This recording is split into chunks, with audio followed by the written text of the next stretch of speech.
Cartas de mamá, de Julio Cortázar.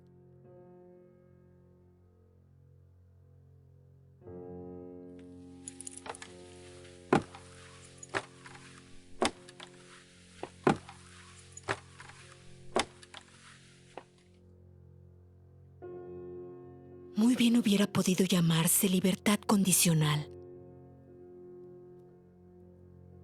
Cada vez que la portera le entregaba un sobre, a Luis le bastaba reconocer la minúscula cara familiar de José de San Martín para comprender que otra vez más habría de franquear el puente.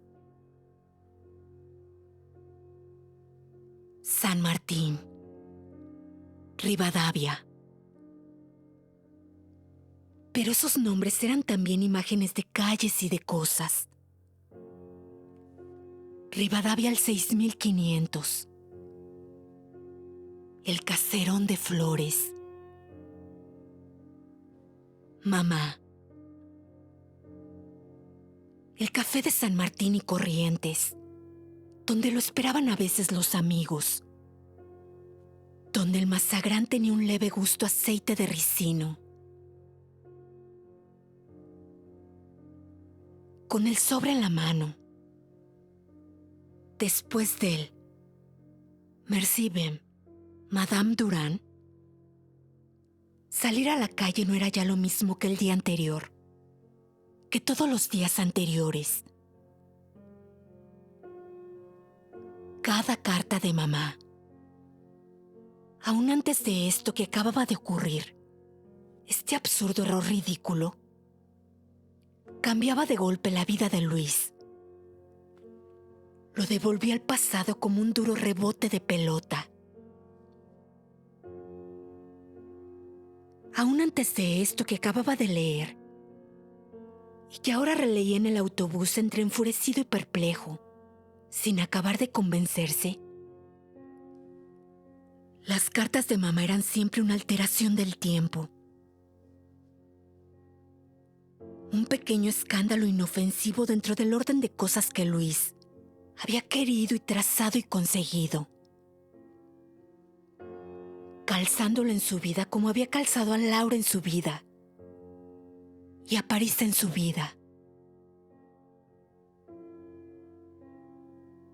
Cada nueva carta insinuaba por un rato, porque él después las borraba en el mismo acto de contestarlas, que su libertad duramente conquistada, esa nueva vida recortada con feroces golpes de tijera en la madeja de lana que los demás habían llamado su vida, cesaba de justificarse. Perdía pie. Se borraba como en el fondo de las calles, mientras el autobús corría por la Rue de Richelieu.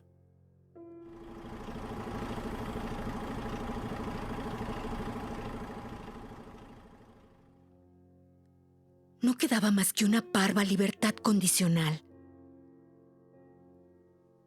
La irrisión de vivir a la manera de una palabra entre paréntesis, divorciada de la frase principal de la que, sin embargo, es casi siempre sostén y explicación. Y desazón. Y una necesidad de contestar enseguida, como quien vuelve a cerrar una puerta.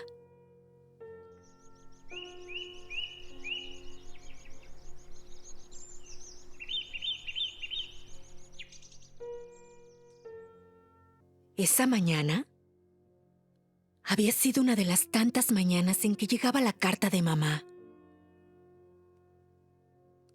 Con Laura hablaba poco del pasado, casi nunca del caserón de Flores. No es que a Luis no le gustara acordarse de Buenos Aires. Más bien se trataba de evadir nombres. Las personas evadidas hacía ya tanto tiempo. Pero los nombres, los verdaderos fantasmas que son los nombres, esa duración pertinaz. Un día se había animado a decirle a Laura, si se pudiera romper y tirar el pasado, como el borrador de una carta o de un libro. Pero allí queda siempre, manchando la copia en limpio. Y yo creo que ese es el verdadero futuro. En realidad, ¿por qué no habían de hablar de Buenos Aires, donde vivía la familia, donde los amigos de cuando en cuando adornaban una postal con frases cariñosas? ¿Por qué no hablar del retrograbado de La Nación, con los sonetos de tantas señoras entusiastas? Esa sensación de ya leído, de para qué. Y de cuando en cuando alguna crisis de gabinete, algún coronel enojado, algún boxeador magnífico. ¿Por qué no había de hablar de Buenos Aires con Laura? Pero tampoco ya volvía al tiempo de antes. Solo al azar de un diálogo. Y sobre todo cuando llegaban cartas de mamá, dejaba caer un nombre o una imagen, como monedas fuera de circulación, objetos de un mundo caduco en la lejana orilla del río. «Eui Felor», dijo el obrero sentado frente a él. «Si supiera lo que es el calor», pensó Luis. Si pudieran dar una tarde de febrero por la avenida de Mayo, por alguna callecita de Liniers.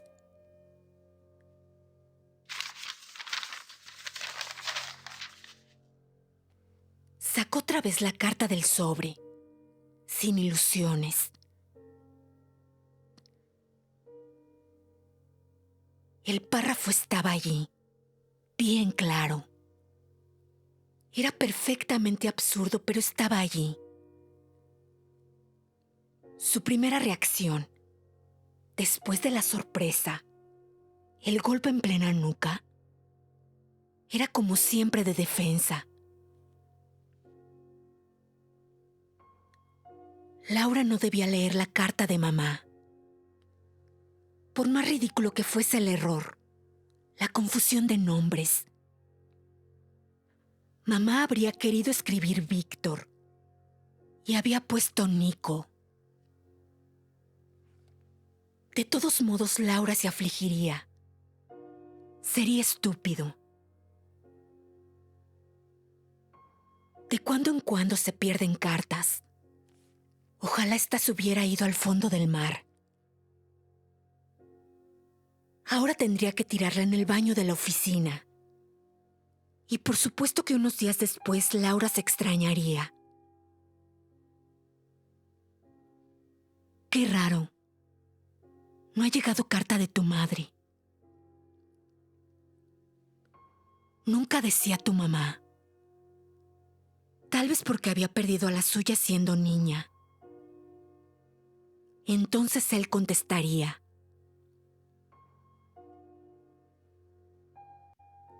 De veras, es raro. Le voy a mandar unas líneas hoy mismo. Y las mandaría, asombrándose del silencio de mamá. La vida seguiría igual. La oficina. El cine por las noches. Laura siempre tranquila. Bondadosa. Atenta a sus deseos.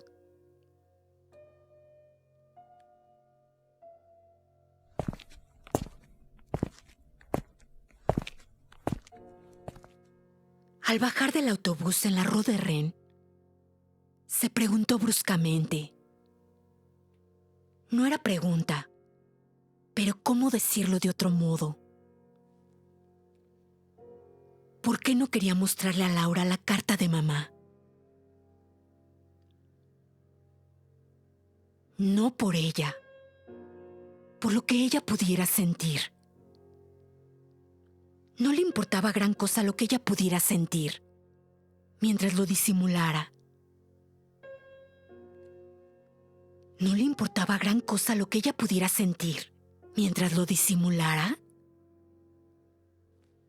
No, no le importaba gran cosa. ¿No le importaba?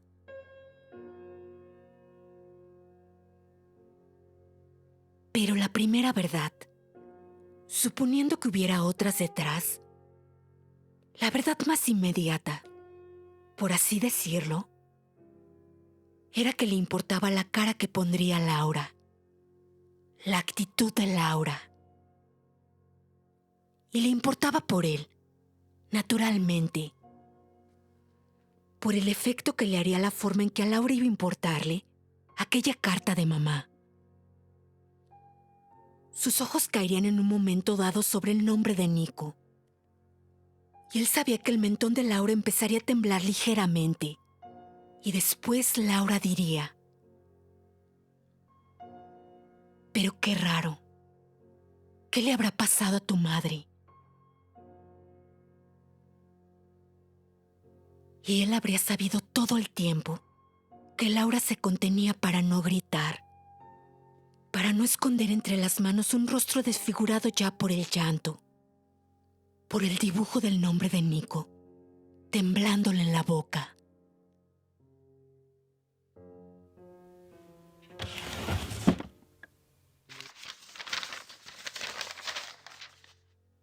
En la agencia de publicidad donde trabajaba como diseñador, releyó la carta.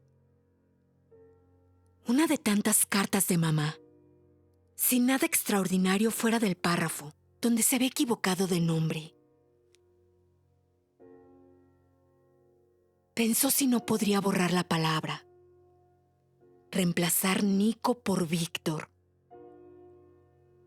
Sencillamente reemplazar el error por la verdad y volver con la carta a casa para que Laura la leyera. Las cartas de mamá interesaban siempre a Laura, aunque de una manera indefinible no le estuvieran destinadas.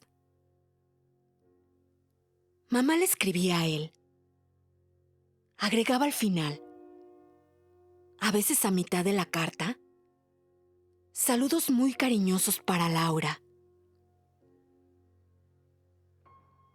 No importaba, las leía con el mismo interés, vacilando entre alguna palabra ya retorcida por el reuma, o en su caso por la miopía.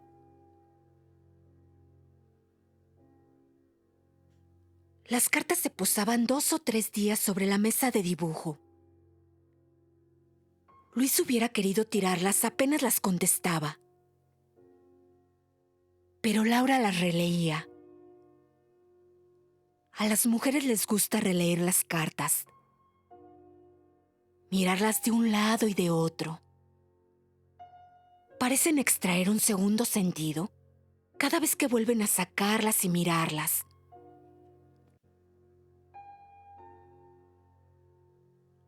Las cartas de mamá eran breves, con noticias domésticas, una que otra referencia al orden nacional. Pero ya esas cosas se sabían por los telegramas de Lamont. Llegaban siempre tarde por su mano. Hasta podía pensarse que las cartas eran siempre la misma. Escueta y mediocre, sin nada interesante. Lo mejor de mamá era que nunca se había abandonado a la tristeza que debía causarle la ausencia de su hijo y de su nuera.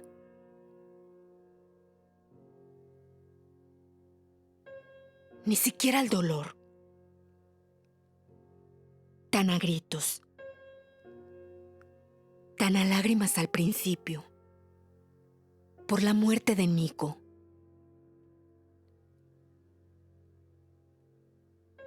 Nunca. En los 2 años que llevaban ya en París, mamá había mencionado a Nico en sus cartas. Era como Laura, que tampoco lo nombraba. Ninguna de las dos lo nombraba. Y hacía más de 2 años que Nico había muerto.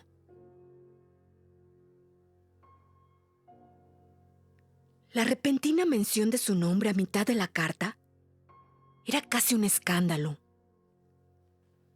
Ya el solo hecho de que el nombre de Nico apareciera de golpe en una frase, con la N larga y temblorosa, la O con una cola torcida, era peor.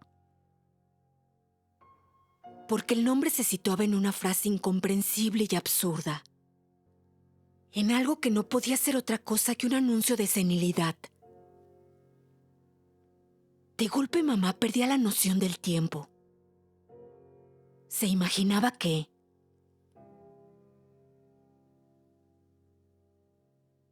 el párrafo venía después de un breve acuso de recibido de una carta de Laura.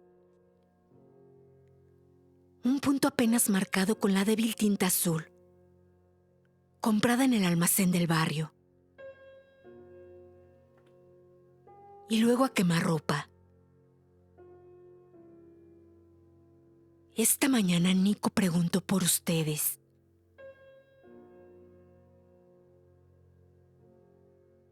El resto seguía como siempre. La salud. La prima Matilde se había caído y tenía una clavícula sacada. Los perros estaban bien. Pero Nico había preguntado por ellos.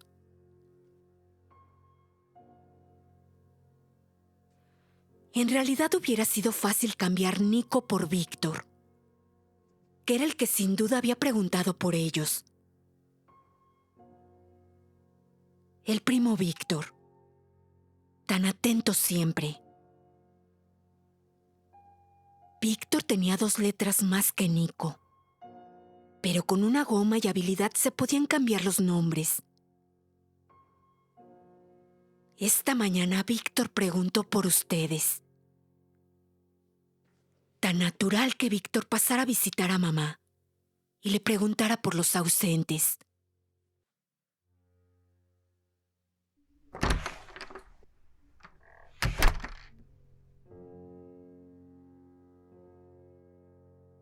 Cuando volvió a almorzar, traía intacta la carta en el bolsillo. Seguía dispuesto a no decirle nada a Laura, que lo esperaba con su sonrisa amistosa, el rostro que parecía haberse desdibujado un poco desde los tiempos de Buenos Aires, como si el aire gris de París le quitara el color y el relieve.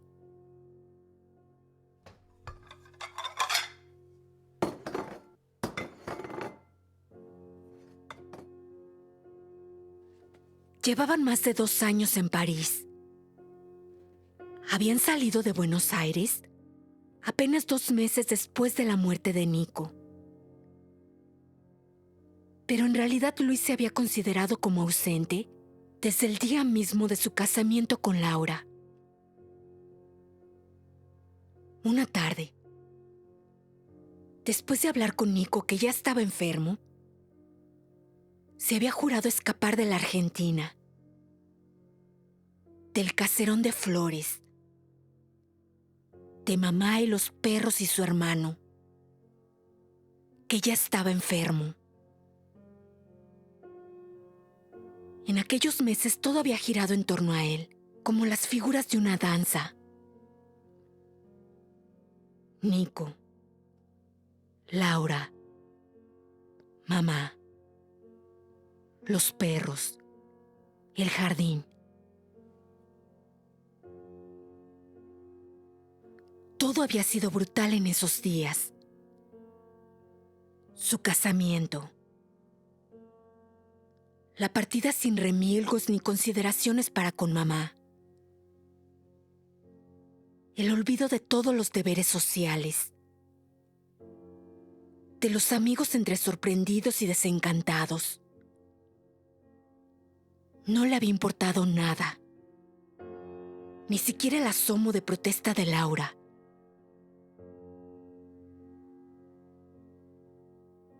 Mamá se quedaba sola en el caserón, con los perros y los frascos de remedios, con la ropa de Nico colgada todavía en un ropero.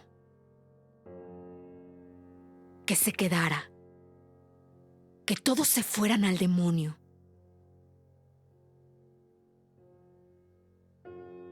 Mamá había parecido comprender.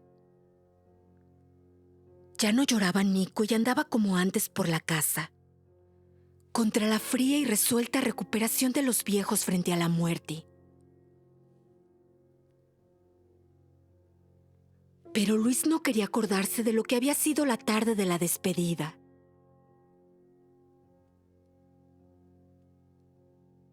Las valijas, el taxi en la puerta, la casa allí con toda la infancia, el jardín donde Nico y él habían jugado a la guerra, los dos perros indiferentes y estúpidos.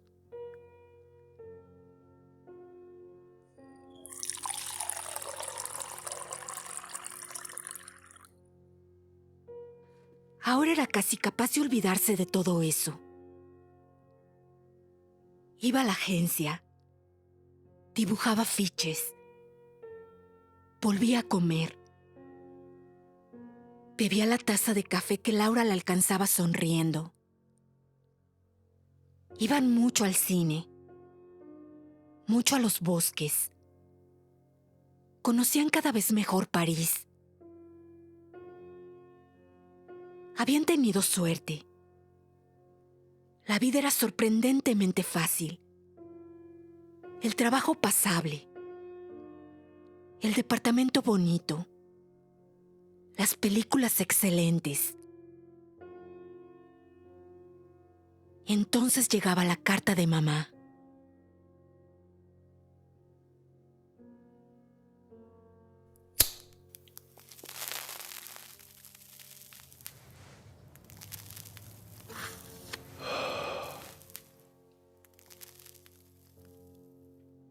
No las detestaba. Si le hubieran faltado, habría sentido caer sobre él la libertad como un peso insoportable. Las cartas de mamá le traían un tácito perdón. Pero de nada había que perdonarlo. Tendían el puente por donde era posible seguir pasando.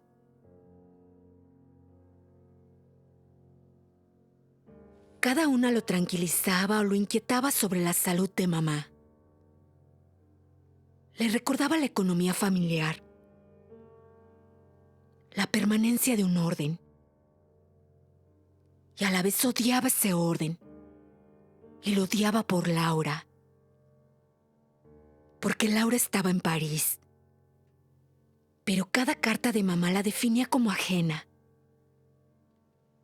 Como cómplice de ese orden que él había repudiado una noche en el jardín. Después de oír una vez más la tos apagada, casi humilde de Nico.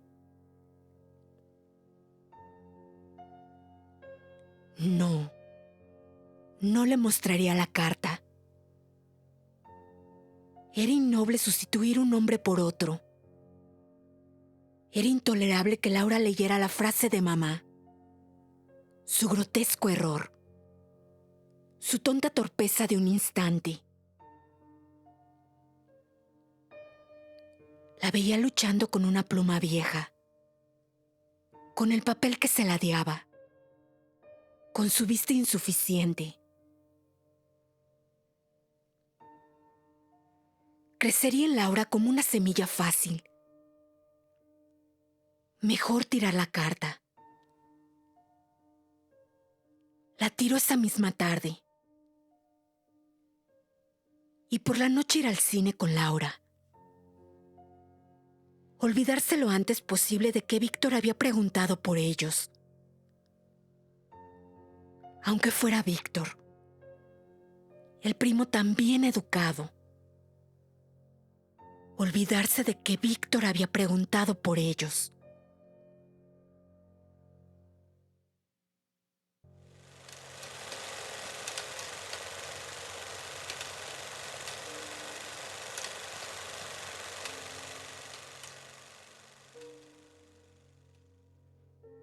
Diabólico, agazapado, relamiéndose, Tom esperaba que Jerry cayera en la trampa.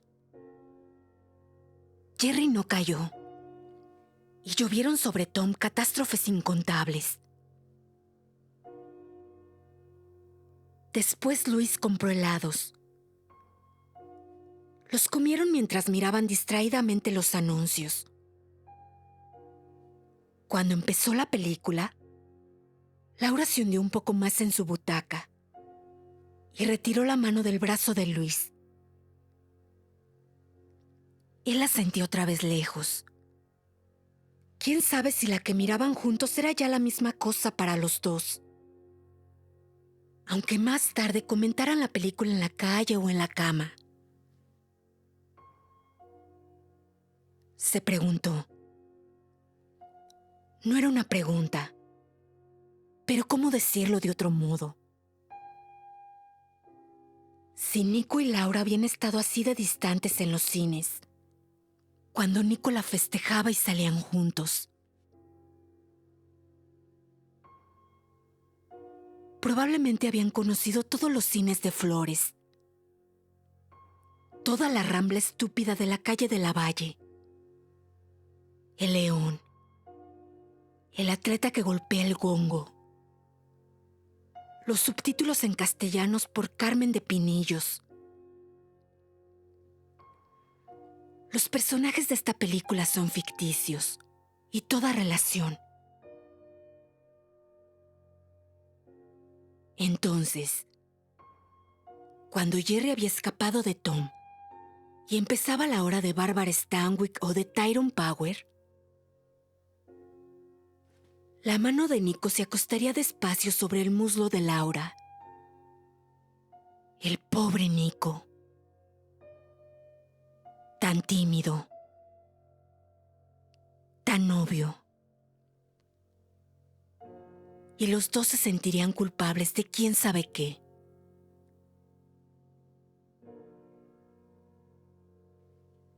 Bien le constaba a Luis que no habían sido culpables de nada definitivo. Aunque no hubiera tenido la más deliciosa de las pruebas, el veloz desapego de Laura por Nico hubiera bastado para ver que ese noviazgo era un mero simulacro. Urdido por el barrio, la vecindad, los círculos culturales y recreativos que son la sal de Flores. Había bastado el capricho de ir una noche a la misma sala de baile que frecuentaba Nico. El azar de una presentación fraternal. Tal vez por eso, por la facilidad del comienzo, todo el resto había sido inesperadamente duro y amargo. Pero no quería acordarse de eso ahora. La comedia había terminado con la blanda derrota de Nico. Su melancólico refugio en una muerte de tísico.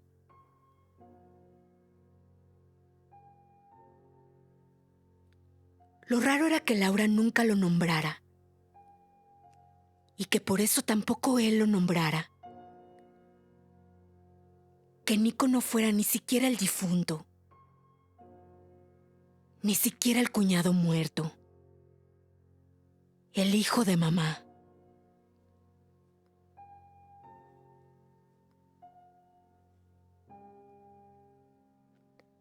Al principio le había traído un alivio. Después del turbio intercambio de reproches, del llanto y de los gritos de mamá,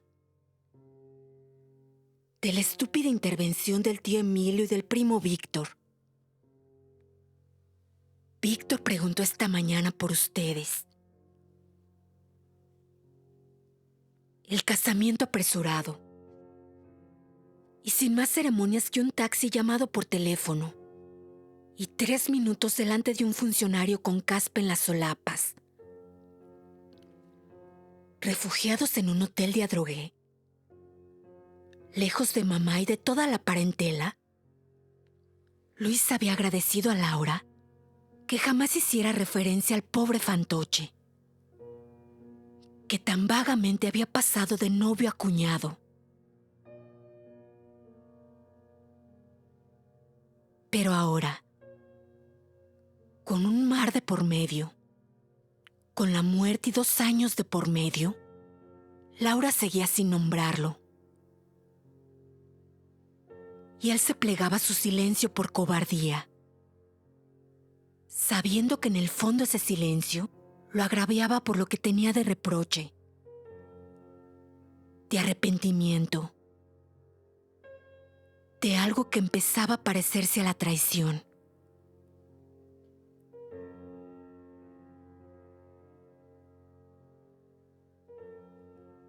Más de una vez había mencionado expresamente a Nico,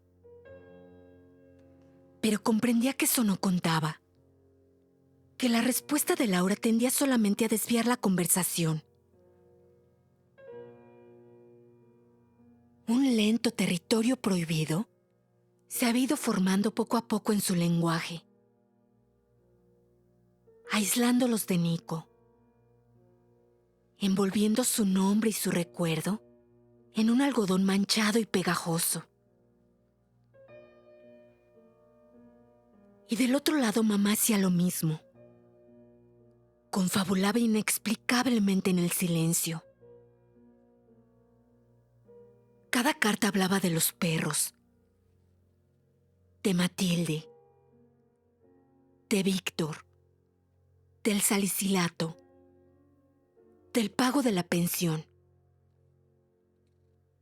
Luis había esperado que alguna vez mamá aludiera a su hijo, para aliarse con ella frente a Laura.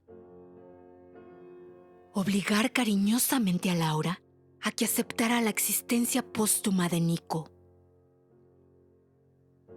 No porque fuera necesario. ¿A quién le importaba nada de Nico vivo o muerto? Pero la tolerancia de su recuerdo en el panteón del pasado hubiera sido la oscura e irrefutable prueba de que Laura lo había olvidado verdaderamente y para siempre. Llamado a la plena luz de su nombre, el incubo se hubiera desvanecido, tan débil e inane como cuando pisaba la tierra.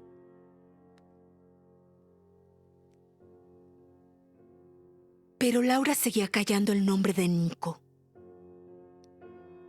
Y cada vez que lo callaba, en el momento preciso en que hubiera sido natural que lo dijera, y exactamente lo callaba, Luis sintió otra vez la presencia de Nico en el jardín de flores.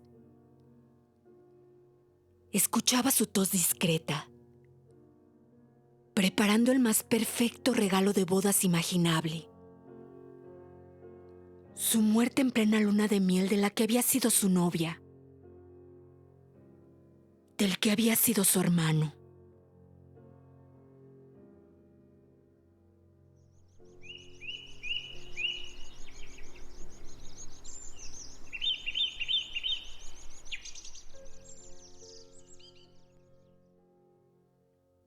Una semana más tarde, Laura se sorprendió de que no hubiera llegado la carta de mamá. Barajaron las hipótesis usuales, y Luis escribió esa tarde. La respuesta no lo inquietaba demasiado, pero hubiera querido. Lo sentí al bajar la escalera por las mañanas, que la portera le diese a él la carta en vez de subirle al 3er piso.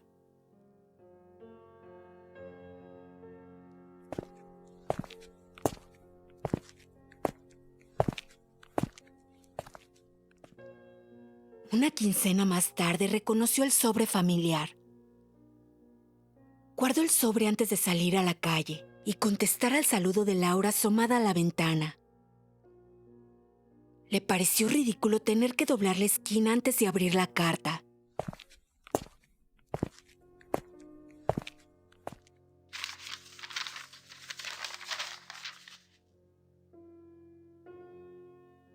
El Bobby se había escapado a la calle. Y un día después había empezado a rascarse. Contagio de algún perro sarnoso. Mamá iba a consultar a un veterinario amigo del tío Emilio, porque no era cosa de que el Bobby le pegara la peste al negro. El tío Emilio era de parecer que los bañara con acaroína, pero ella ya no estaba para esos trotes. Y sería mejor que el veterinario le recetara algún polvo o algo para mezclar con la comida. La señora de al lado tenía un gato sarnoso. Vaya a saber si los gatos no eran capaces de contagiar a los perros, aunque fuera a través del alambrado.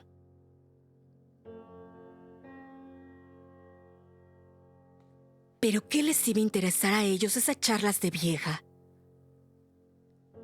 Aunque Luis siempre había sido cariñoso con los perros, y de chico hasta dormía con uno a los pies de la cama. Al revés de Nico, que no le gustaban mucho. La señora de al lado aconsejaba espolvorearlos con DDT por si no era sarna. Los perros pescaban toda clase de pestes cuando andaban por la calle. En la esquina de Babacay paraba un circo con animales raros. A lo mejor había microbios en el aire. Esas cosas. Mamá no ganaba para sustos. Entre el chico de la modista que se había quemado el brazo con leche hirviendo y el Bobby sarnoso. Después había como una estrellita azul. La pluma cucharita que se enganchaba en el papel. La exclamación de fastidio de mamá. Y entonces unas reflexiones melancólicas sobre lo sola que se quedaría si Nico también se iba a Europa. Como parecía. Pero ese era el destino de los viejos. Los hijos son golondrinas que se van un día. Hay que tener resignación mientras el cuerpo vaya tirando. La señora de al lado. Alguien empujó a Luis. Le soltó una rápida declaración de derechos y obligaciones con acento marsellés. Vagamente comprendió que estaba estorbando el paso de la gente, que entraba por el angosto corredor del metro. El resto del día fue igualmente vago. Telefonó a Laura para decirle que no iría a almorzar. Pasó 2 horas en un banco de plaza releyendo la carta de mamá, preguntándose qué debería hacer frente a la insania. Hablar con Laura. Antes de nada. ¿Por qué? No era una pregunta, pero ¿cómo decirlo de otro modo? Seguir ocultándole a Laura lo que pasaba. Ya no podía fingir que esta carta se había perdido como la otra. Ya no podía creer a medias que mamá se había equivocado. Y escrito Nico por Víctor. Y que era tan penoso que se estuviera poniendo chocha. Resueltamente esas cartas eran Laura. Era lo que iba a ocurrir con Laura. Ni siquiera eso. Lo que ya había ocurrido desde el día de su casamiento. La luna de miel en Adrogué. Las noches en que se habían querido desesperadamente en aquel barco que los traía a Francia. Todo era Laura. Todo iba a ser Laura. Ahora que Nico quería venir a Europa en el delirio de mamá. Cómplices como nunca. Mamá le estaba hablando a Laura de Nico. Le estaba anunciando que Nico iba a venir a Europa. Y lo decía así, Europa secas, sabiendo también que Laura comprendería que Nico iba a desembarcar en Francia, en París, en una casa donde se fingía exquisitamente haberlo olvidado. Pobrecito. hizo dos cosas. Escribió al tío Emilio señalándole los síntomas que lo inquietaban y pidiéndole que visitara inmediatamente a mamá para cerciorarse y tomar las medidas del caso. Bebió un coñac tras otro. Ya anduvo a pie hacia su casa para pensar en el camino que debía decirle a Laura, porque al fin y al cabo tenía que hablar con Laura y ponerla al corriente.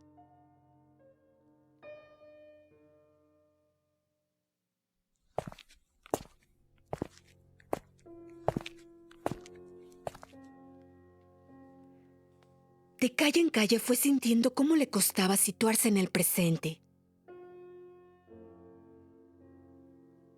en lo que tendría que suceder media hora más tarde. La carta de mamá lo metía, lo ahogaba en la realidad de esos años de vida en París. La mentira de una paz traficada, de una felicidad de puertas para afuera, sostenida por diversiones y espectáculos,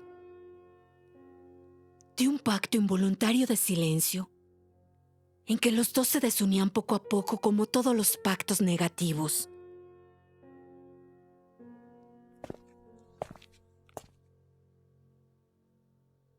Sí, mamá. Sí. Pobre Bobby Sarnoso, mamá.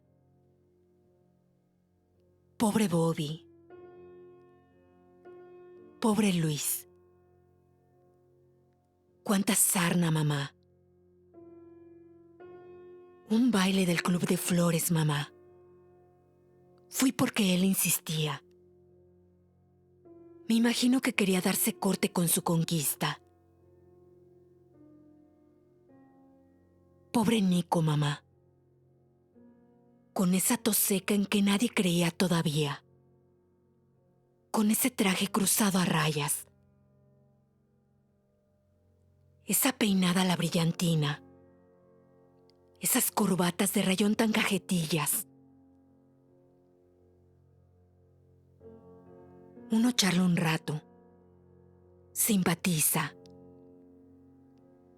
¿Cómo no va a bailar esa pieza con la novia del hermano?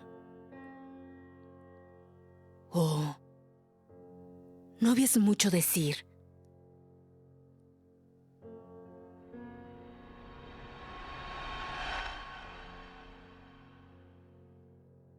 Luis. Supongo que puedo llamarlo Luis, ¿verdad? Pero sí. Me extraña que Nico no la haya llevado a casa todavía. Usted le va a caer también a mamá.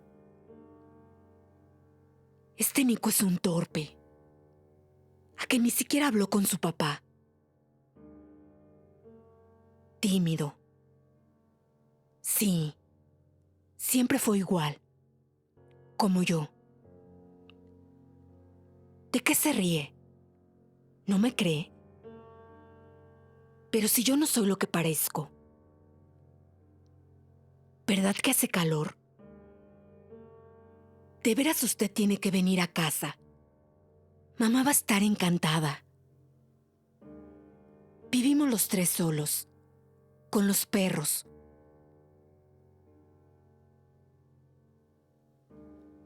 Che, Nico, pero es una vergüenza. Te tenías esto tan escondido, malandra. Entre nosotros somos así, Laura. Nos decimos cada cosa. Con tu permiso, yo bailaré este tango con la señorita.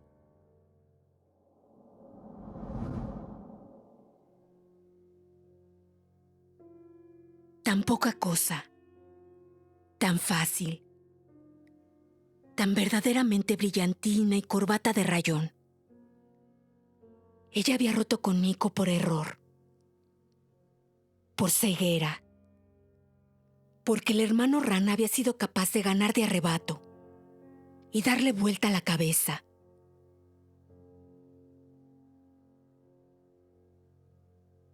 Nico no juega al tenis. ¿Qué va a jugar? Usted no lo saca del ajedrez y la filatelia. Hágame el favor. Callado. Tan poca cosa el pobrecito. Nico se había ido quedando atrás, perdido en un rincón del patio, consolándose con el jarabe pectoral y el mate amargo.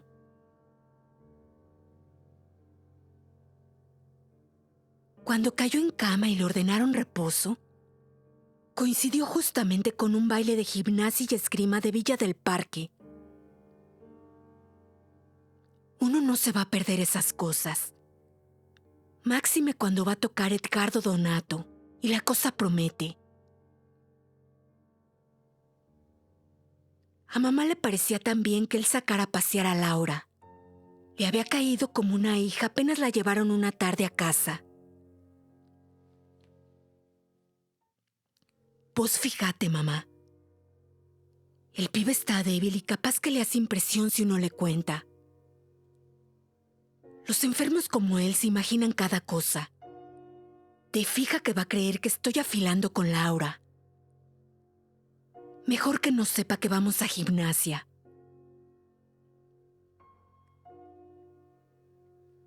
Pero yo no le dije eso a mamá.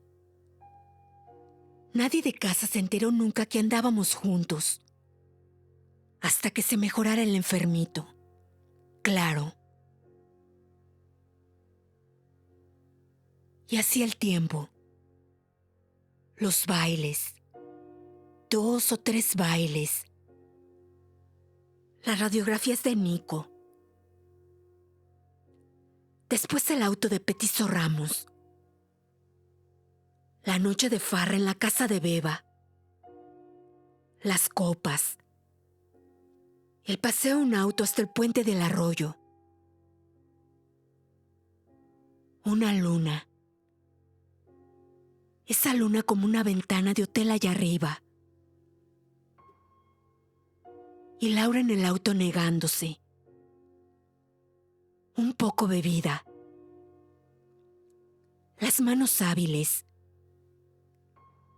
Los besos. Los gritos ahogados. La manta de vicuña. La vuelta en silencio. La sonrisa de perdón.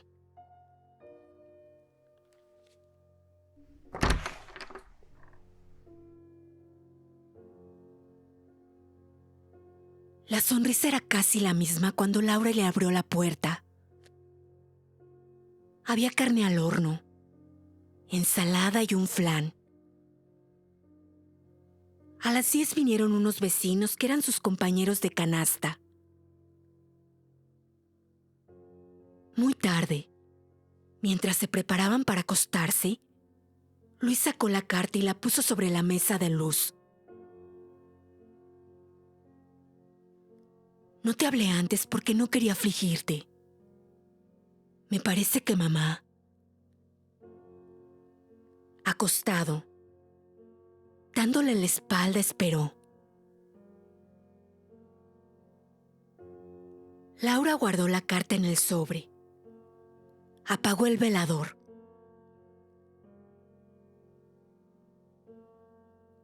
La sintió contra él. No exactamente contra, pero lo oía respirar cerca de su oreja. ¿Vos te das cuenta?, dijo Luis, cuidando su voz. Sí. ¿No crees que se habrá equivocado de nombre? Tenía que ser. Peón 4 rey. Peón 4 rey. Perfecto.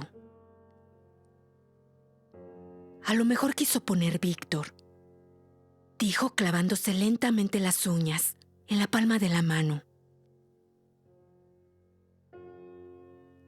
Ah, claro. Podría ser, dijo Laura. Caballo rey 3 alfil. Caballo rey 3 alfil. Empezaron a fingir que dormían.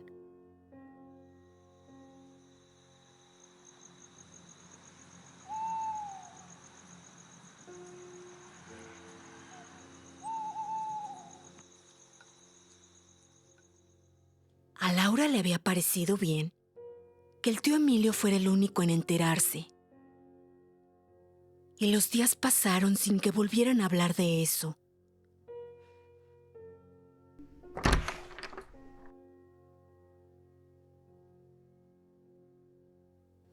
Cada vez que volvía a casa, Luis esperaba una frase o un gesto insólitos en Laura. Un claro en esa guardia perfecta de calma y de silencio. Iban al cine como siempre. Hacían el amor como siempre. Para Luis, ya no había en Laura otro misterio que el de su resignada adhesión a esa vida, en la que nada había llegado a ser lo que pudieron esperar 2 años atrás. Ahora la conocía bien. A la hora de las confrontaciones definitivas, tenía que admitir que Laura era como había sido Nico. De las que se quedan atrás y solo obran por inercia. Aunque empleara a veces una voluntad casi terrible en no hacer nada, en no vivir de veras para nada. Se hubiera entendido mucho mejor con Nico que con él. Y los dos lo venían sabiendo desde el día de su casamiento, desde las primeras tomas de posesión que siguen a la blanda quiescencia de la luna de miel, el deseo.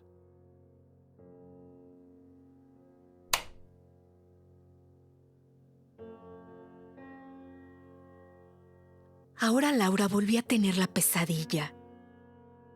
Soñaba mucho, pero la pesadilla era distinta. Luis la reconocía entre muchos otros movimientos de su cuerpo. Palabras confusas o breves gritos de animal que se ahoga. Había empezado a bordo, cuando todavía hablaban de Nico porque Nico acababa de morir, y ellos habían embarcado unas pocas semanas después.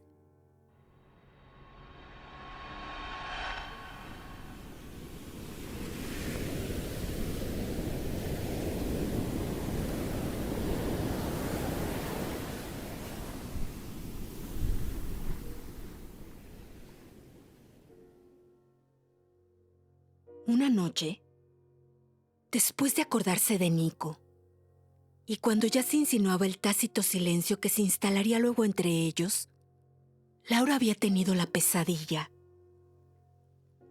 Se repetía de tiempo en tiempo y era siempre lo mismo. Laura lo despertaba con un gemido ronco, una sacudida convulsiva de las piernas, y de golpe un grito que era una negativa total, un rechazo con las 2 manos, y todo el cuerpo y toda la voz de algo horrible que le caía desde el sueño, como un enorme pedazo de materia pegajosa. Él la sacudía, la calmaba, le traía agua que bebía sollozando, acosada aún a medias por el otro lado de su vida. Decía no recordar nada. Era algo horrible que no se podía explicar. Y acababa por dormirse llevándose su secreto. Porque Luis sabía que ella sabía. Que acababa de enfrentarse con aquel que entraba en su sueño. Vaya a saber bajo qué horrenda máscara. Y cuyas rodillas abrazaría a Laura en un vértigo de espanto. Quizá de amor inútil.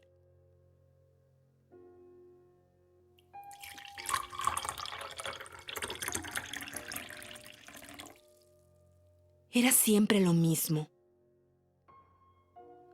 Le alcanzaba un vaso de agua, esperando en silencio a que ella volviera a apoyar la cabeza en la almohada. Quizá un día el espanto fuera más fuerte que el orgullo. Si eso era orgullo. Quizá entonces él podía luchar desde su lado. Quizá no todo estaba perdido. Quizá la nueva vida llegara a ser realmente otra cosa que ese simulacro de sonrisas y de cine francés.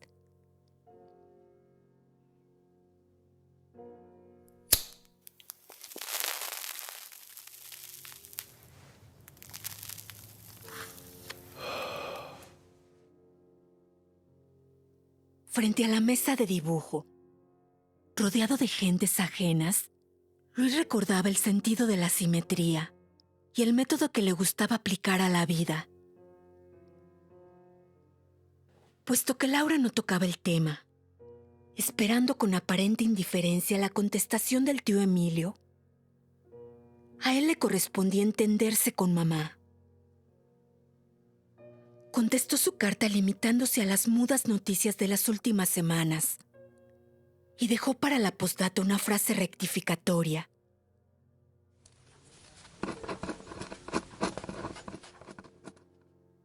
De modo que Víctor habla de venir a Europa. A todo el mundo le da por viajar. Debe ser la propaganda de las agencias de turismo.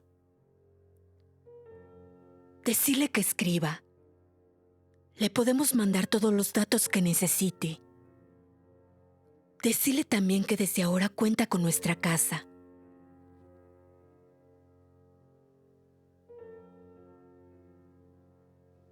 El tío Emilio contestó casi a vuelta de correo, secamente como correspondía a un pariente tan cercano y tan resentido, por lo que en el velorio de Nico había calificado de incalificable. Sin haberse disgustado de frente con Luis, había demostrado sus sentimientos con la sutileza habitual en casos parecidos, absteniéndose de ir a despedirlo al barco, olvidando 2 años seguidos la fecha de su cumpleaños. Ahora se limitaba a cumplir con su deber de hermano político de mamá y enviaba escuetamente los resultados.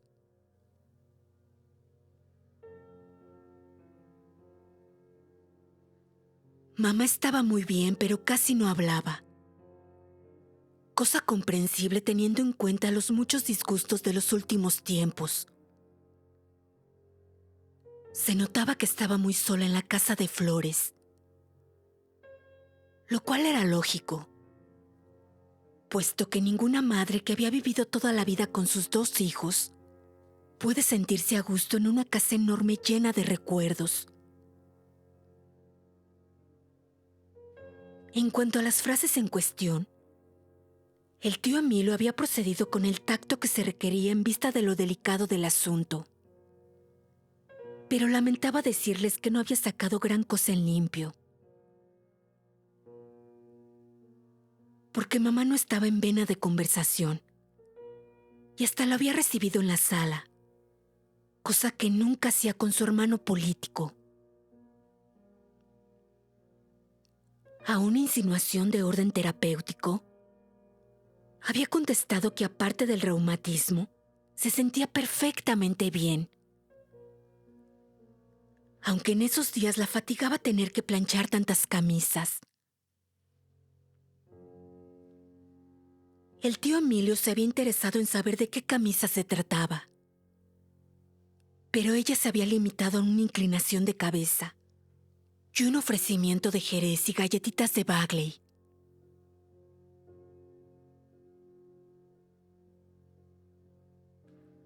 Mamá no les dio demasiado tiempo para discutir la carta del tío Emilio y su ineficacia manifiesta. 4 días después llegó un sobre certificado. Aunque mamá sabía de sobra que no había necesidad de certificar las cartas aéreas a París. Laura telefonó a Luis y le pidió que volviera lo antes posible.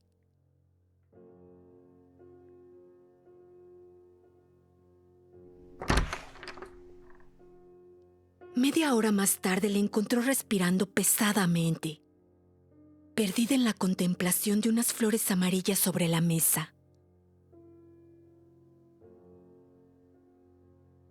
La carta estaba en la repisa de la chimenea y Luis volvió a dejarla allí después de la lectura.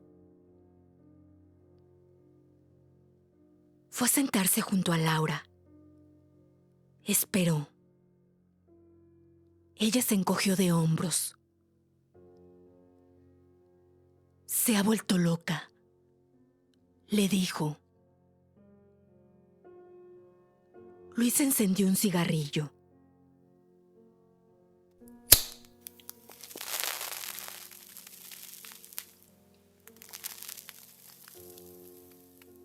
El humo le hizo llorar los ojos.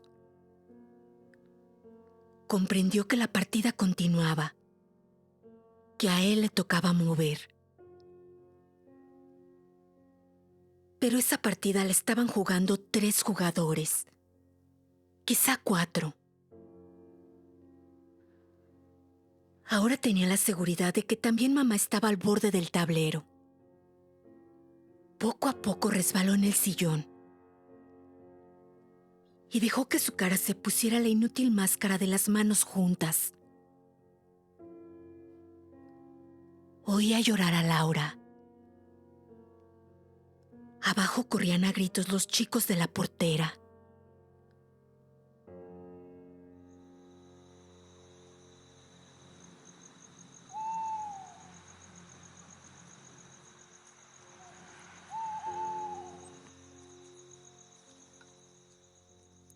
La noche trae consejo, etc. Les trajo un sueño pesado y sordo. Después que los cuerpos se encontraron en una monótona batalla, que en el fondo no habían deseado.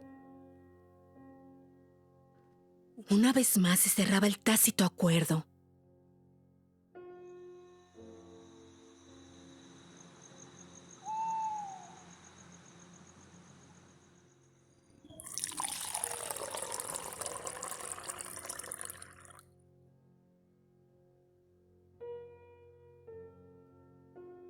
Por la mañana hablarían del tiempo, del crimen de St. Cloud, de James Dean. La carta seguía sobre la repisa y mientras bebían té no pudieron dejar de verla. Pero Luis sabía que al volver del trabajo ya no la encontraría. Laura borraba las huellas con su fría, eficaz diligencia. Un día, otro día más.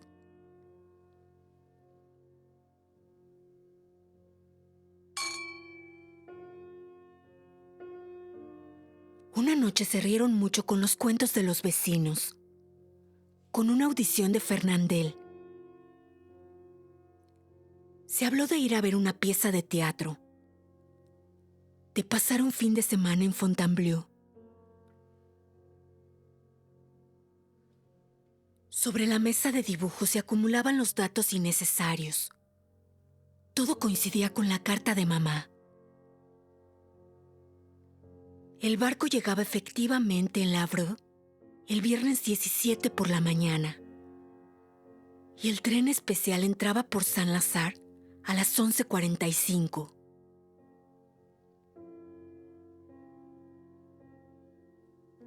El jueves vieron la pieza de teatro y se divirtieron mucho. 2 noches antes, Laura había tenido otra pesadilla. Pero él no se molestó en traerle agua y la dejó que se tranquilizara sola, dándole la espalda. Después Laura durmió en paz.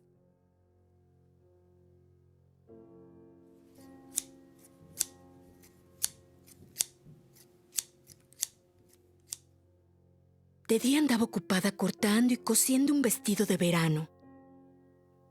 Hablaron de comprar una máquina de coser eléctrica cuando terminaran de pagar la heladera.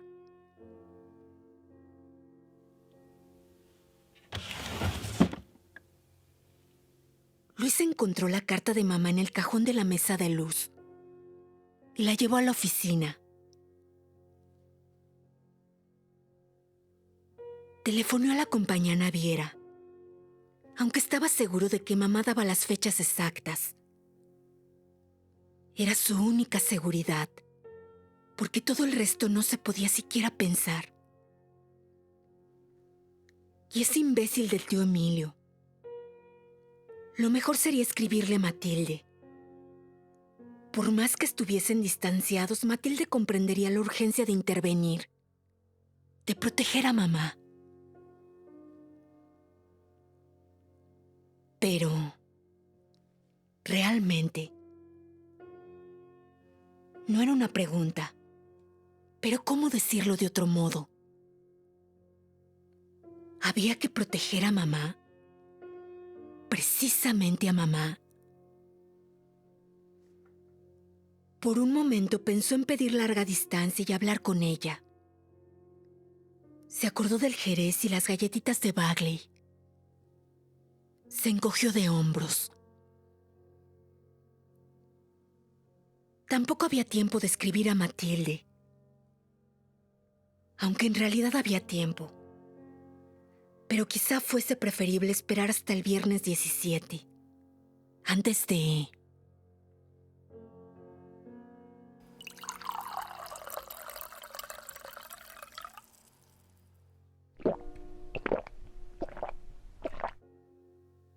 El coñac ya no lo ayudaba ni siquiera a no pensar. O por lo menos a pensar sin tener miedo. Cada vez recordaba con más claridad la cara de mamá en las últimas semanas de Buenos Aires, después del entierro de Nico. Lo que él había entendido como dolor se le mostraba ahora como otra cosa. Algo en donde había una rencorosa desconfianza. Una expresión de animal que siente que van a abandonarlo, en un terreno baldío lejos de casa, para deshacerse de él. Ahora empezaba a ver de veras la cara de mamá. Recién ahora la veía de veras en aquellos días en que toda la familia se había turnado para visitarla. Darle el pésame por Nico. Acompañarla de tarde.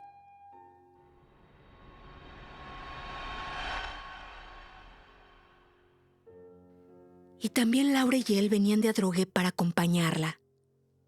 Para estar con mamá.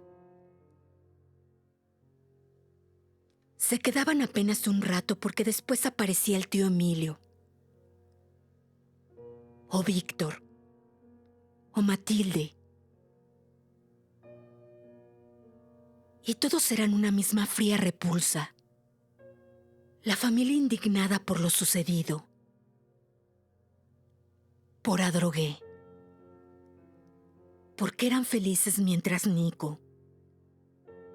Pobrecito. Mientras Nico.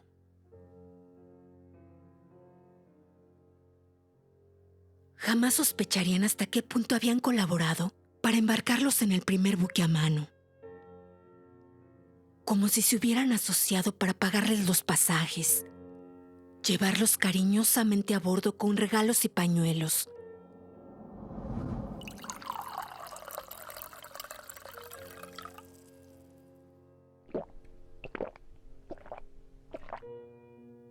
Claro que su deber de hijo lo obligaba a escribir enseguida a Matilde. Todavía era capaz de pensar cosas así ante el cuarto coñac. Al quinto las pensaba de nuevo y se reía.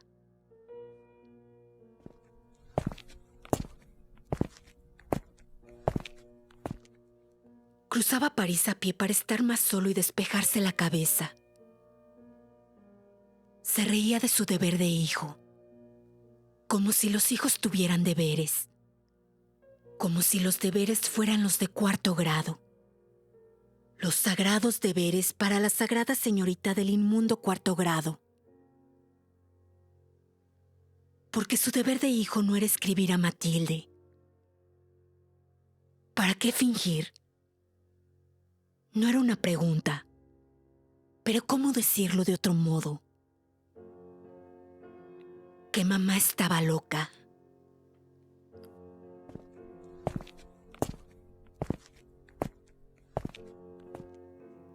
Lo único que se podía hacer era no hacer nada, dejar que pasaran los días, salvo el viernes.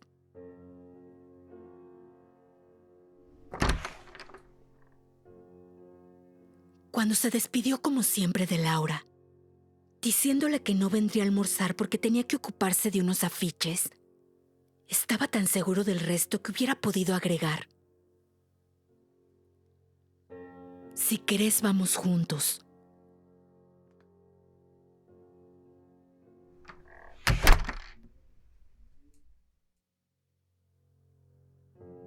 Se refugió en el café de la estación, menos por disimulo que para tener la pobre ventaja de ver sin ser visto.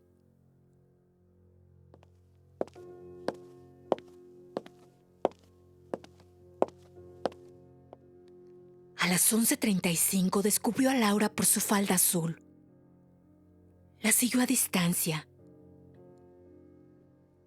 La vio mirar el tablero, consultar a un empleado, comprar un boleto de plataforma, entrar en el andén donde ya se juntaba la gente, con el aire de los que esperan.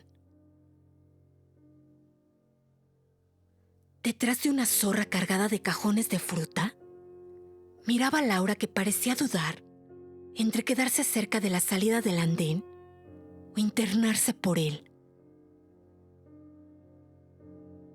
La miraba sin sorpresa, como a un insecto cuyo comportamiento podía ser interesante.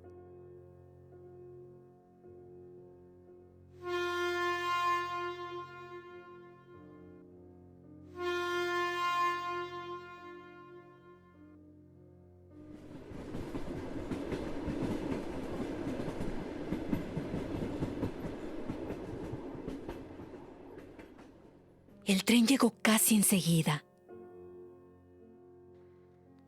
y Laura se mezcló con la gente que se acercaba a las ventanillas de los coches, buscando cada uno lo suyo, entre gritos y manos que sobresalían, como si dentro del tren se estuvieran ahogando.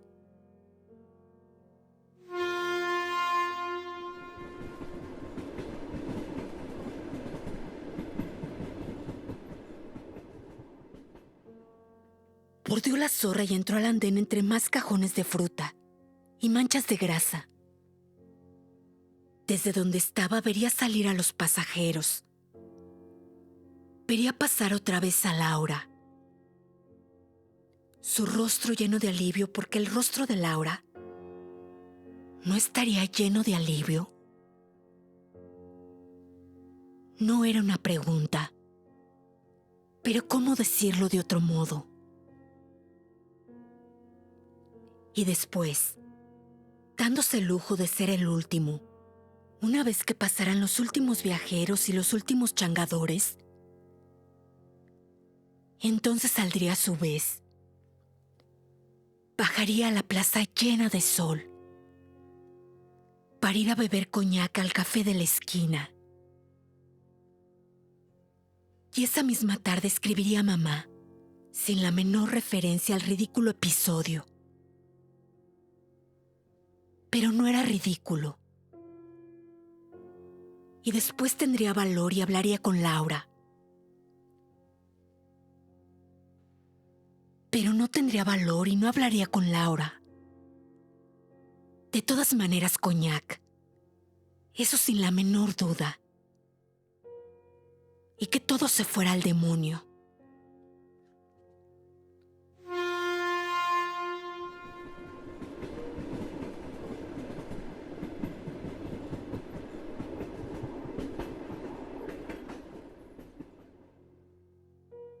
Verlos pasar así en racimos, abrazándose con gritos y lágrimas, las parentelas desatadas, un erotismo barato como carrusel de feria barriendo el andén, entre valijas y paquetes.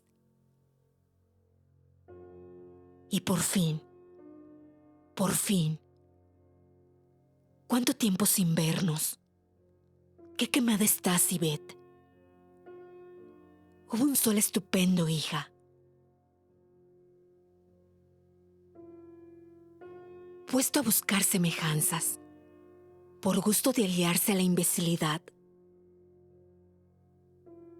Dos de los hombres que pasaban cerca debían ser argentinos por el corte de pelo, los sacos, el aire de suficiencia disimulando el azoramiento de entrar en París. Uno sobre todo se parecía a Nico, puesto a buscar semejanzas. El otro no. En realidad este tampoco. Apenas se le miraba el cuello mucho más grueso y la cintura más ancha. Pero puesto a buscar semejanzas por puro gusto, ese otro que ya había pasado y avanzaba hacia el portillo de salida, con una sola valija en la mano izquierda.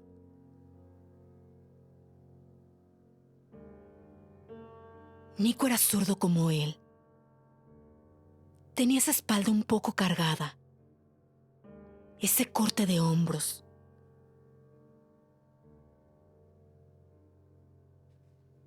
Y Laura debía haber pensado lo mismo, porque venía detrás mirándolo. Y en la cara una expresión que él conocía bien. La cara de Laura cuando despertaba de la pesadilla y se incorporaba en la cama mirando fijamente el aire. Mirando. Ahora lo sabía. A aquel que se alejaba dándole la espalda. Consumada la innominable venganza que la hacía gritar y debatirse en sueños.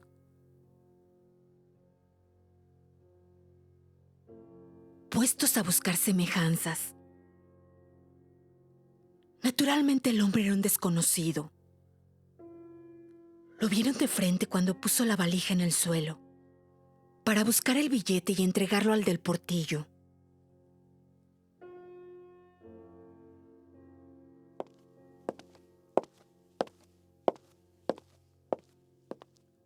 Laura salió primera de la estación. La dejó que tomara distancia y se perdiera en la plataforma del autobús. Entró en el café de la esquina y se tiró en una banqueta. Más tarde no se acordó si había pedido algo de beber. Si eso que le quemaba en la boca era el gusto del coñac barato.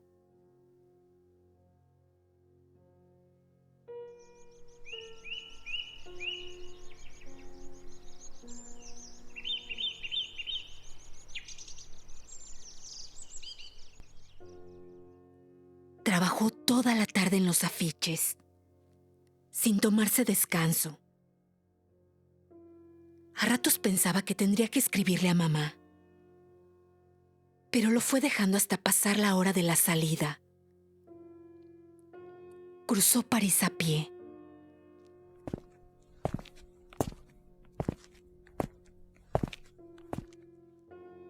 Al llegar a casa encontró a la portera en el zaguán y charló un rato con ella.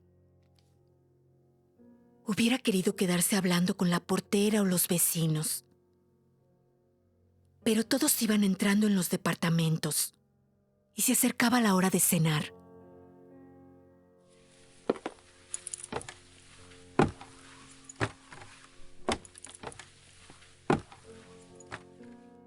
Subió despacio. En realidad siempre subía despacio para no fatigarse los pulmones y no toser.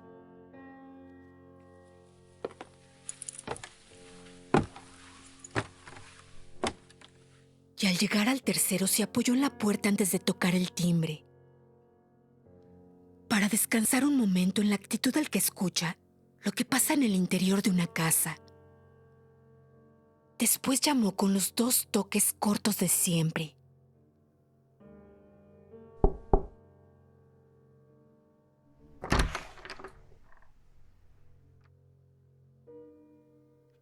«Ah, sos vos», dijo Laura, ofreciéndole una mejilla fría. Ya empezaba a preguntarme si habrías tenido que quedarte más tarde. La carne debe estar recocida.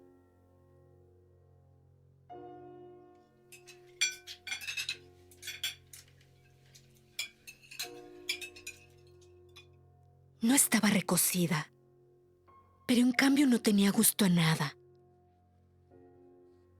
Si en ese momento hubiera sido capaz de preguntarle a Laura por qué había ido a la estación, tal vez el café hubiese recobrado el sabor. O el cigarrillo.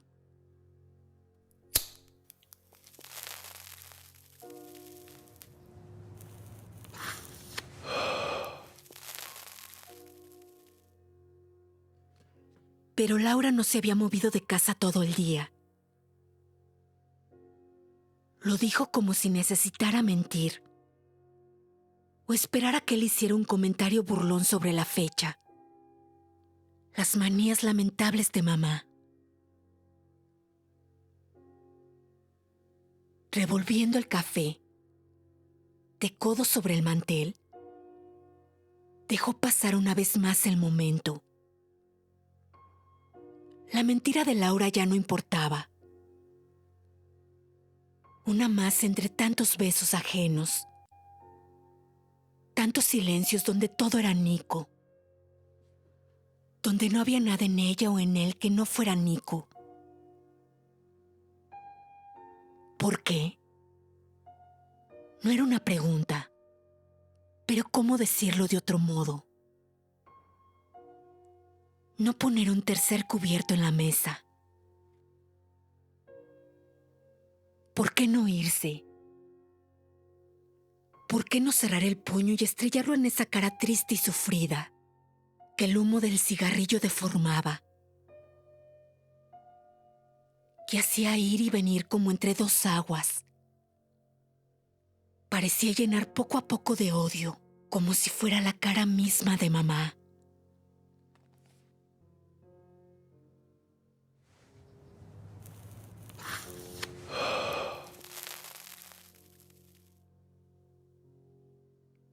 Quizá estaba en la otra habitación. O quizá esperaba apoyado en la puerta como había esperado él. O se había instalado ya donde siempre había sido el amo. En el territorio blanco y tibio de las sábanas, al que tantas veces había acudido en los sueños de Laura. Allí esperaría, tendido de espaldas, fumando también él un cigarrillo, tosiendo un poco, riéndose con una cara de payaso como la cara de los últimos días, cuando no le quedaba ni una gota de sangre sana en las venas.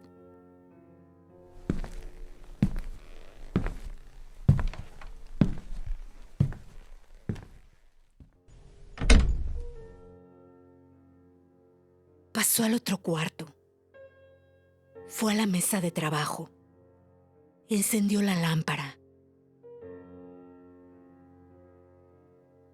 No necesitaba releer la carta de mamá para contestarla como debía.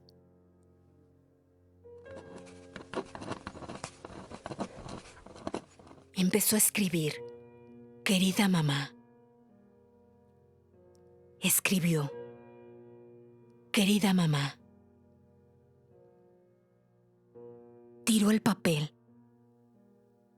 Escribió: mamá. Sentía la casa como un puño que se fuera apretando. Todo era más estrecho, más sofocante. El departamento había sido suficiente para dos.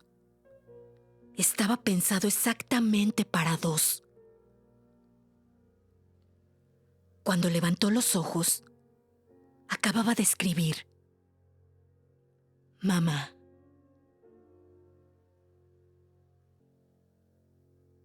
Laura estaba en la puerta, mirándolo. Luis dejó la pluma.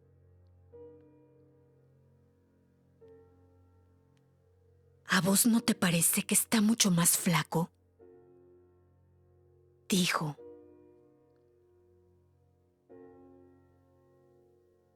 Laura hizo un gesto. Un brillo paralelo le bajaba por las mejillas.